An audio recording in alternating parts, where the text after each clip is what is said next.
Nothing on that one. That was an easy one. I like those easy questions. That's for Roy here.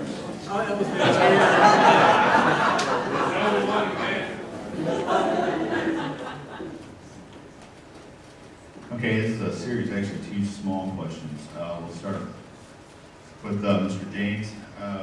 First, how would you vote on cap and trade, and how would you vote on card check?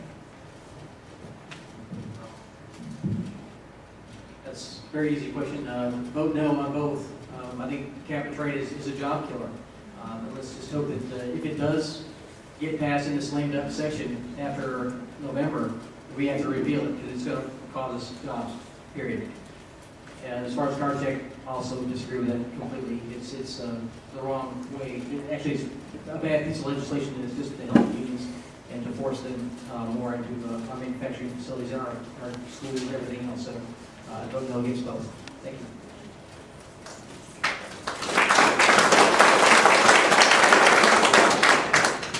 You got 2 minutes to answer.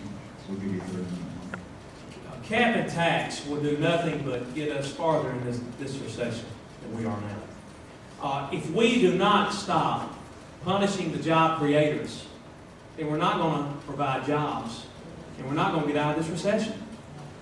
The federal government thinks that by more bureaucracy and more government organizations, more government agencies, that they can handle and run everything up from Washington.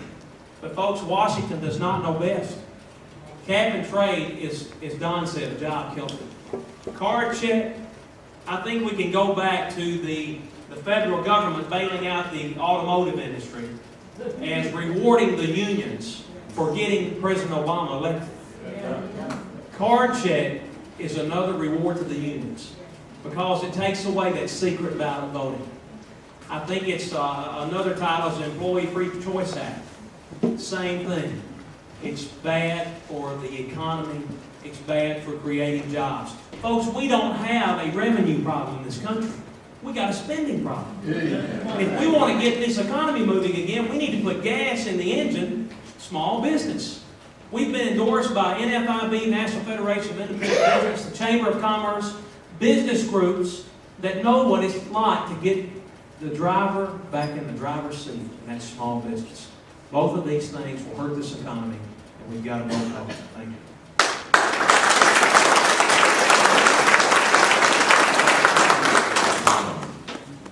You know, I've heard this called cap and tax. I think we all know that's really what it is. Boy, we just simply do not need any more government.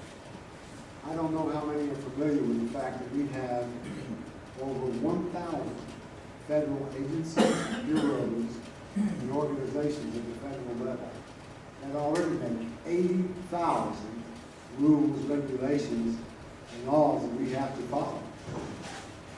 We definitely don't need any more government. I mean, our freedoms are already being taken away. Pretty soon they're going to tell us, hey, you know, you got to do this, you got to do that. I don't know if any of you all have remodeled your homes recently, but I remodeled both my bathrooms. I hate plumbing. Amen. But of course, you know, you have to do it. But I was not really shocked, but I was really kind of stunned when I went to buy the toilets.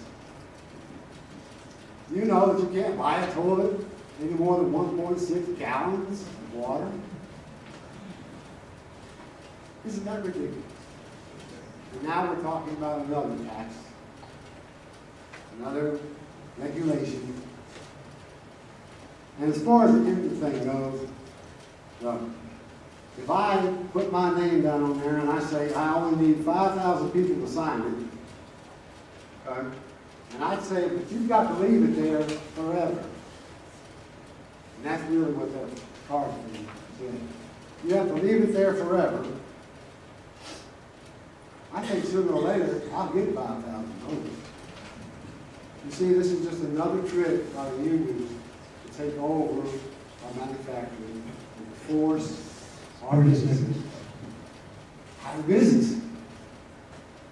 We have to empower our businesses by offering tax cuts and tax incentives, not adding more taxes on top of